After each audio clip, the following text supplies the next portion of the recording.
Richard Rodgers with a walk-off touchdown. Total disbelief at Ford Field. He may go all the way to the 20 down the right side, and there's Randall Cobb to the 5, to the end zone, to the touchdown. Oh my goodness.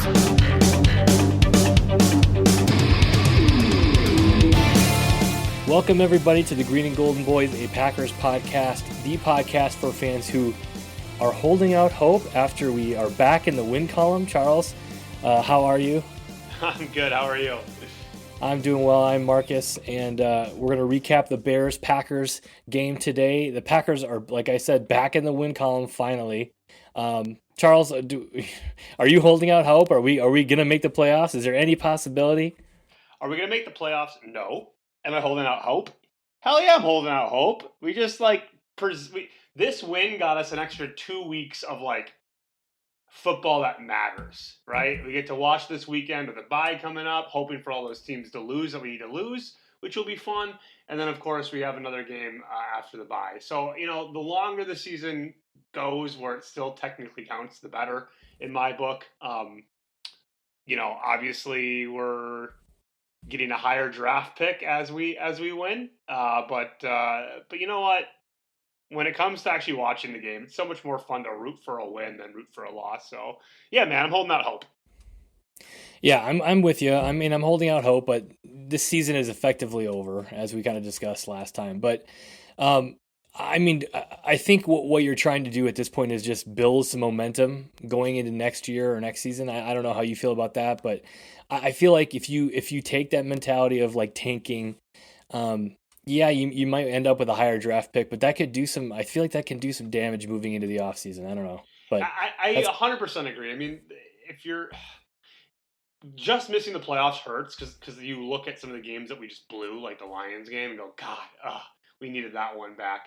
But to your point, tanking, you're tanking to get a lottery ticket, right? A lottery ticket that likely won't really impact the season that much in their first year. Whereas getting some wins, getting some confidence, seeing some more connections between Rodgers and Watson in these last 4 games,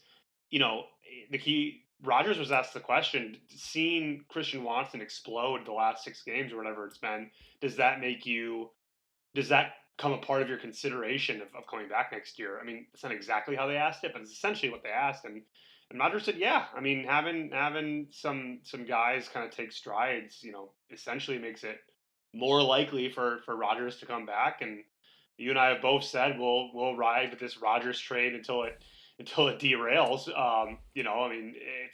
There's a lot to be gained, I think, in these games, especially for these rookies. And especially for these guys that we're not going to release or cut during the offseason.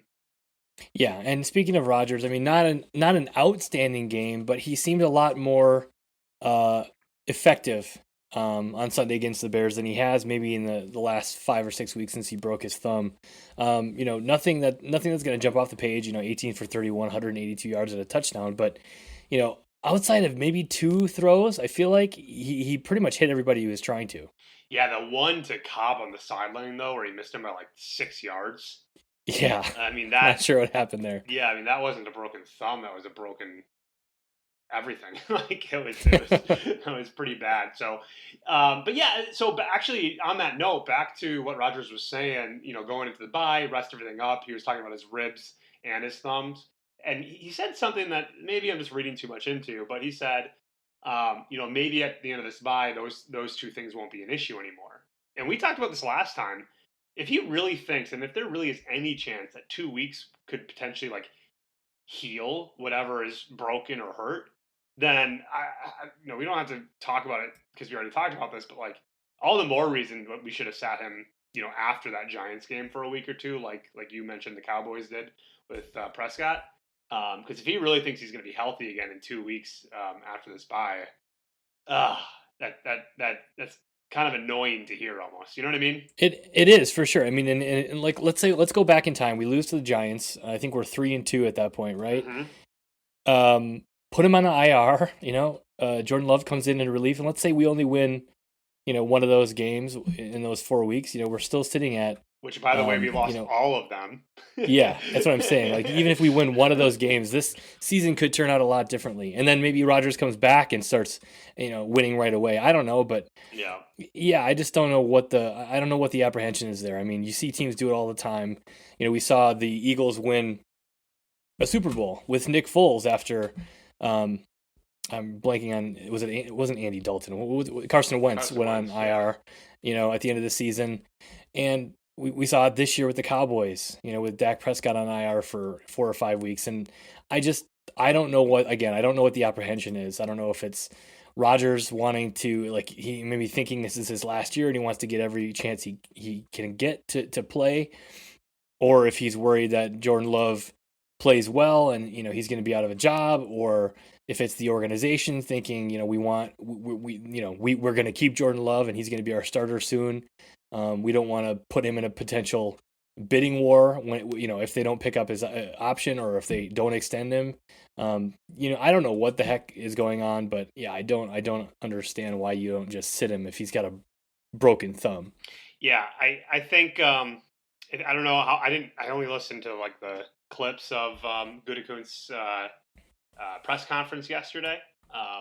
By the way, it was only the second time he's talked to the media during this season. Which I didn't realize, but I don't know. Some of the tone, some of the comments that he made, makes me think that, well, he has to say some of this stuff, right? That he's going to. Okay, I didn't listen to this press. Can you refresh me? What are these things that he's saying? Well, so one of the things that he mentioned was he's going to start the quarterback that's going to give us the best chance to win, which to the average, to most people says, okay, so regardless of where we are in the playoffs position. So to a lot of people that said, okay, I'm going to start Aaron Rodgers for the rest of the season. The NFL has basically told teams don't say we're tanking or don't say we're not starting our players because, people pay to go to these games. But if that's true, that's interesting because he said that he's seen enough from Jordan Love and that he has confidence that he has to score that he can score points, but that he just needs to learn how to win games when that time comes. I kind of think they've already made the decision on the 5th-year option, and unless something falls into their lap in some kind of draft or some kind of obvious trade situation, I think if Aaron Rodgers doesn't come back, Jordan Love is a starting quarterback. We pick up his 5th-year option, but if he does come back, I still think we pick it up and we get him at a whatever that market rate is, at a lower rate. But I think Gutekunst has made his decision on whether or not he's going to pick up that 5th year in his contract. Yeah, maybe you're right, and time will tell. We'll figure out what they think of him, and but if that game against the Eagles is any indication, I think bright things are in his future. Exciting. That was really exciting. All right, well, let's talk a little bit more about this game. So, again, I think there were some bright spots on special teams. There was that blocked field goal. The Bears obviously missed that extra point, but I don't really think we can attribute that to anyone on the Packers. And then Keyshawn Nixon having a couple of good returns again, albeit, one or two, maybe questionable decisions when he's catching it 5 yards into the end zone and returning it to like the 15. And also a big time interception. I know you're talking special teams, but Keyshawn Nixon at the game, like a literal game-ending interception at the end of the game. But yeah, I mean, it's exciting. As long as the questionable decisions, bite us once, and that one time is like the 15-yard line instead of, and not being like the 2-yard line or a fumble like we were seeing with returners in the past. I'm okay with one, bad result, but as long as he's getting, more good results than bad, I mean, I think at this point we have to take it. Yeah, I think you're right. I think at this point of the season too, the reward outweighs the risk, I think. But, speaking of interceptions too, Jair Alexander getting that one at the end of the game as well. But he also got torched on a couple plays. Twice. Yeah. He gave up, I think, over 100 yards and a touchdown in this game. So not his best outing, but, again, coming back when we needed it, getting a pick and, kind of solidifying the win there too. But it's interesting. He's not played up to anyone's expectations, I'd say, this year. I mean, yeah, huge pick there, and it was almost the dagger, right? It was the first half of the dagger, but it was interesting. Even in that game, I mean, it to your point, getting torched a couple times and really torched, and then coming up a play like that. I mean, I guess veteran move on his part to be able to kind of, still have that swagger about him that we love so much. To have the confidence to jump another route, which, by the way, that route that he jumped, it was a similar thing that made him get torched, a quarter and a half earlier. But turnovers. Nixon, so that's 1, 2, and then the fumble. 3 turnovers to. Did we have any turnovers? No, I don't think so. And I mean that, unfortunately, that had to have been the recipe for most of our games this year. I mean, with our offense being average to below average, 3 turnovers is what we really needed all year, and against this 3-8 Bears team, we were able to do it and squeak out a win. So it was mixed emotions on my part. Like, yeah, we did it, but we still got ran over, and I don't know. It still didn't feel like a clean game by any means. No, definitely not. And I guess the bright spots are the turnovers, and then holding the Bears to under 20 points, which is good. But still some big mistakes on defense, and there are a couple. You mentioned getting gashed, on the running game, and wasn't as bad this week. So we only allowed 155 rushing yards, but 40 or 50 of those were on that one play by Justin Fields where we had him dead to rights, and I think it was it Keyshawn Nixon, your boy, who just whiffed on the tackle or just got faked out of his pads, and here goes Justin Fields off to the races. Justin Fields on that touchdown honestly looked like a grown man playing against boys. Like it looked like everyone was afraid to go get him because he just kind of like trotted along next to some of the defenders and then accelerated away. I mean, if there's one thing to take away from this game, it's that Justin Fields is going to be a freaking presence in this division for potentially a long time, and that's kind of a scary thought.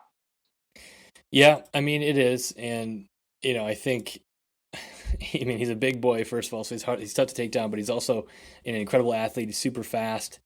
We may have to deal with him for another decade here. We'll see, but I'll let him run. That must be how Bears fans feel about Aaron Rodgers. What is he, 25-5 against the Bears in his career? I think it is. Yeah, and now 8-0 under Matt LaFleur. So, and speaking of numbers, what does 787 mean to you? 787? I don't know. Are those the passing yards in the last 8 games by Aaron Rodgers? I don't know. That is the Green Bay Packers total wins. Oh, duh. Passing the Bears. Passing the Bears in Chicago, it's a little odd to get that record away from them, in the season that we're having, but still pretty cool to be the most winningest team. We are also the second oldest team in the league, but it's a fun feather to put in our cap. Yep. Really quick. So at the end of the game, Rodgers saluted. It looked like saluted the fans at Soldier Field. Do we make anything of that? Is that just a gesture and it doesn't mean anything, or is that Rodgers saying goodbye? What do you make of that? I think it was his goodbye in case it's the last goodbye. You know what I mean? Like, I feel like you had, he seems like a very, obviously he's a guy who kind of, puts a lot of thought into everything that he does. So I bet he didn't want to let that moment go and realize, after the fact that he wasn't going to go play there again. So I bet it was a little bit of both. I don't think you should read into it. I don't think he's made up his mind yet. But I think that was a good point. He kind of mentally said goodbye just in case that's goodbye forever. So yeah, we'll find out. Let's talk a little bit more about the offense in this game. Obviously, the bright spot being Christian Watson once again. 2 touchdowns in this game, 1 rushing, 1 receiving. What was your question to me? Was it 1.5 receiving or 1.5 touchdowns? Last week you asked me whether Christian Watson was going to get 1.5 under or over 1.5 touchdowns receiving or 1.5 touchdowns total. And I think I said over, but I think you might have asked. I think you might have said that it was receiving touchdowns. So I think you still technically won that bet, but pretty cool to see him get a couple touchdowns. Yeah, no, for sure. And he becomes, I think, one of just 2 wide receivers to have a rookie season with a four game stretch with eight touchdowns receiving or rushing, and that's the other one I think is Randy Moss, and I forget if there was a third, but pretty cool, like some strong company to be in for sure. Whether or not he continues this streak, we'll see, but I loving what we see from him. We were kind of hoping that Romeo Doubs was going to be able to play for this game, but he was inactive. But we've got the bye coming up. Is there a chance we see both of them in our game against the Rams on Monday Night Football? I'll say 90%. I mean, if it was kind of questionable that he was coming in this week or not. I mean, 2 more weeks off. If I were a betting man, I would say Doubs is in, which would be exciting. I mean, that being said, I think we got to temper expectations on him, right? How long has he been out? 4 or 5 weeks. But yeah, I mean, it'd be pretty cool. And then if he could actually have some bright spots here in these last 4 games, right? I mean, back to what we were saying before. I mean, this is all about building some kind of momentum, building some kind of continuity, so that next year when we win our first couple of games, we're not having, these rookie type of feelings or rookie type of mistakes for those 2 guys in particular, especially if Aaron Rodgers is coming back, and especially if Aaron Jones is coming back. There's some rumors on him, needing to be released because of cap issues. We won't get into that. But my point is if those 4 guys, those kind of core guys that we know or we think are coming back, if we can get some momentum here this year, I mean, even if we miss the playoffs, I feel like you got to feel good about that as a Packer fan. Yeah, for sure. And just look at the last 4 games. So he's got 8 touchdowns in the last 4 games. Packers put up at least 28 points in 3 of those 4, 31 against the Cowboys, only 17 against the Titans, but then 33 against the Eagles and 28 against the Bears.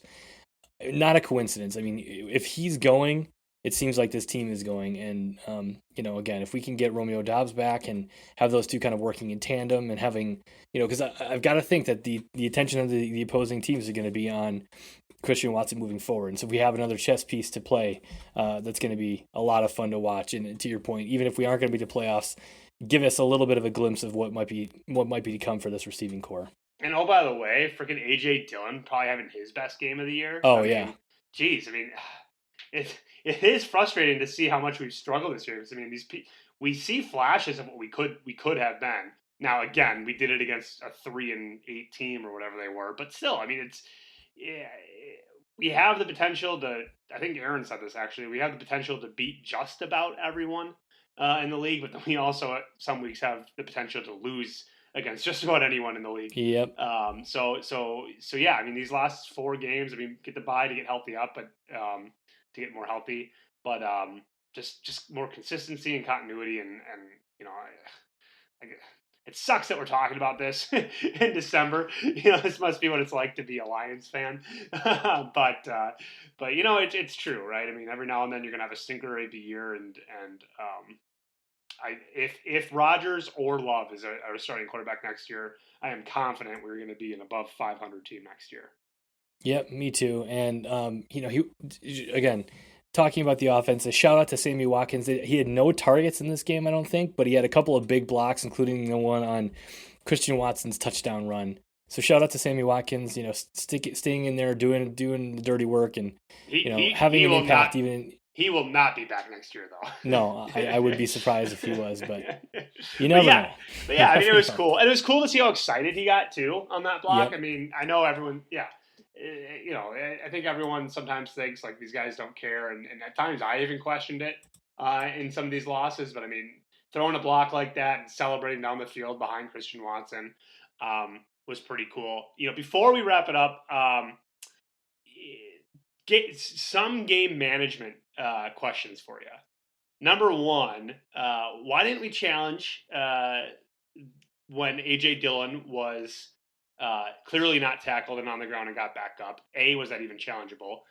And then before you answer, number 2, even though it was really cool to see Christian Watson score on that end around, as a coach, if you could be in his ear while he's running down the field, would you have preferred him to take a knee on the 1-yard line? Okay, so first question. Yeah, I think the broadcaster said it was a reviewable play. Why they didn't review it, I don't know. It sounded like Rodgers wanted LaFleur to challenge it, but he looked for like whatever reason. He looked like he knew he wasn't down right away. Yeah, Yeah, no, for sure. And I don't know why LaFleur didn't challenge it. Maybe he didn't know or think it was a reviewable play or a challengeable play. But yeah, I mean, AJ Dillon and Rodgers both kind of were adamant about it. I don't know why. We punted right after that too. Yeah, exactly. So I don't know why you don't challenge it. And that was, I believe it was in the first half, wasn't it? Yeah, I feel like it was. It's getting kind of cloudy. So, yeah. So, I mean, yeah, okay. And then your second question was, if I'm in Christian Watson's ear, I don't tell him to take a knee, but I tell him not to dive into the end zone and belly flop. What? That's the problem you have? Yeah, that is the problem I have. Absolutely. I mean, you're going to backflip and land on your feet, okay. But, you know, the guy's had, like 2 concussions this year. He's missed like 4 games with a hamstring injury, and you're telling me you're fine with him like diving into the end zone when the guy can jump like 6 feet in the air? Yeah. No. Okay. You can celebrate however you want. Just don't put your body at risk. That's the biggest problem I had with that. I think it's funny because the announcer was literally saying, the words are still leaving his mouth, that Christian Watson can fly, and he like jumps up in the air with his arms out wide. No, I don't have a problem with that. I could see your point that he's a little bit more injury prone, but yeah, I say that because we needed to convert a 2-point conversion to make it a 2-possession game, right? So, you know, I wonder if you take that knee, waste some more clock and then kick a field goal with time running out, if that's what the smarter play would have been. Obviously, it's cool to see the touchdown, and it's more fun to talk about a touchdown, but it crossed my mind when there was still like 2 minutes and like 20 seconds left in the game, and I'm like, oh, that could have been a 1-possession game. But anyway, we won. All right. Well, anything else before we wrap up? No, man. 787 wins, Green Bay Packers. Love it. Wish the season was going a little bit better when we got that record, but all I can say is we're the best football team in the league. Historically speaking. Historically speaking. All right, everybody. Well, thanks for listening. Don't forget to subscribe on your favorite podcast service. And Chuck, as always, go Pack, go. Go Pack, go.